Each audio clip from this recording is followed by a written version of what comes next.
There's a moment I'm sure you recognise. You sit down to work, you know what you should be doing, you've got time, you've even cleared the distractions, and yet every part of you resists starting. You check email, you open a new tab, you suddenly remember something urgent that absolutely isn't urgent. It feels like your brain just doesn't want to cooperate. For a long time, I thought that meant something was wrong with me, that I lacked discipline, that I needed more motivation. What I eventually realised is this: my brain didn't hate work. It hated how work felt. Once I understood that, everything changed.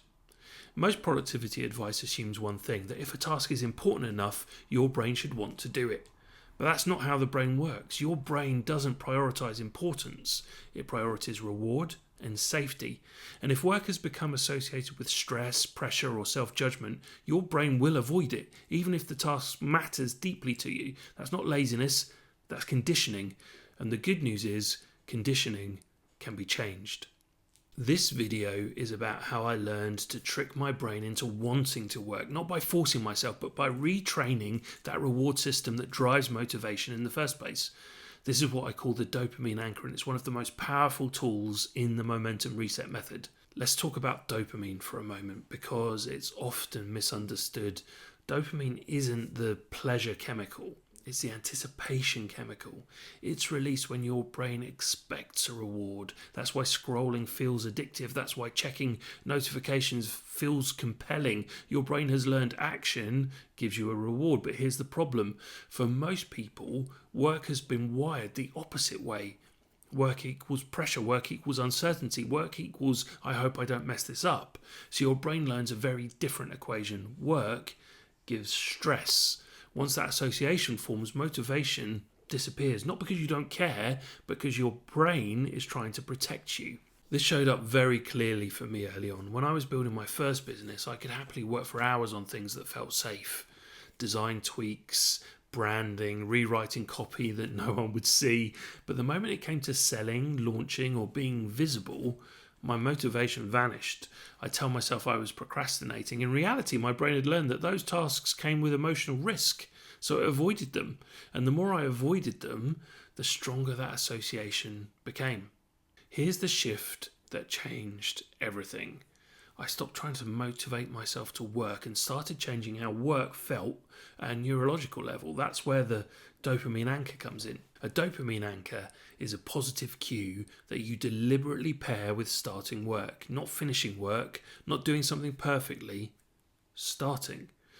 Because starting is where resistance lives. Here's the key idea. You don't wait for motivation and then work. You work in a way that creates motivation, and you do that by teaching your brain starting equals reward. Think about how habits actually form. When something feels good consistently, your brain begins to crave it automatically. That's not discipline, that's conditioning. The dopamine anchor uses that same mechanism, but intentionally.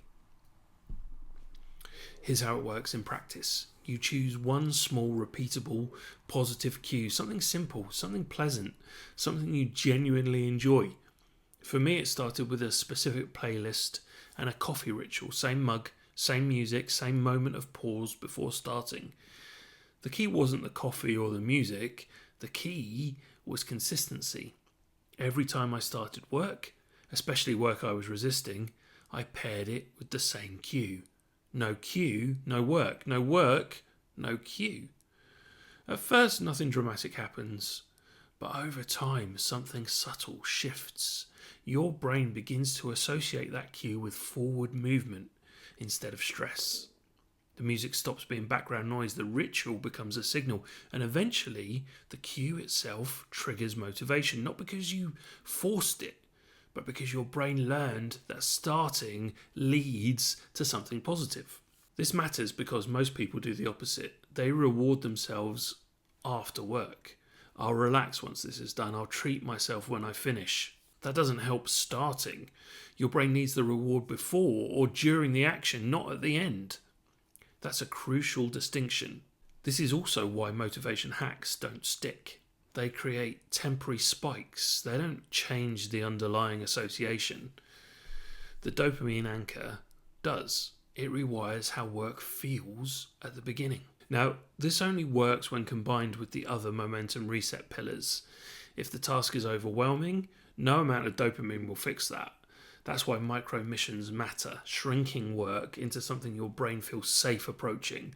That's why the overwhelm audit matters, because mental clutter kills reward anticipation. That's why nervous system regulation matters, because stress blocks dopamine release. The dopamine anchor sits inside that ecosystem. It's not a trick in isolation, it's a lever. Let me give you a simple example. Instead of sitting down thinking, I need to work on my business, you sit down and think, play the playlist, light the candle, open the document. That's it. No pressure to perform, no pressure to finish. Just start with a cue that your brain likes. Over time, the resistance fades, not because you became more disciplined, but because work stopped feeling like a threat. This is why I say I don't force myself to work anymore. I invite my brain into it, and once you feel that shift, it's incredibly freeing. If you want to try this today, do this. Choose one cue, music, a drink, a scent, a physical movement, then choose one small work session, ideally 15 minutes. Pair them every time. No cue without work, no work without cue. Give it a week. Not to be productive, but to train your brain. This principle is one of the core pieces of the momentum reset method because it solves a problem most people never address.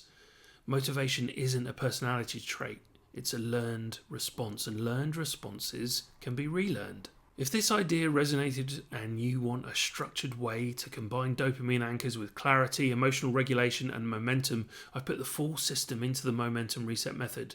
The link's in the description. But even if you don't explore that, remember this. You don't need to bully your brain into working. You need to make starting feel safe and rewarding again. That's not weakness, that's wisdom. If this helped, I would love it if you'd subscribe to the channel, and I would love to know, what cue do you think your brain would respond to most?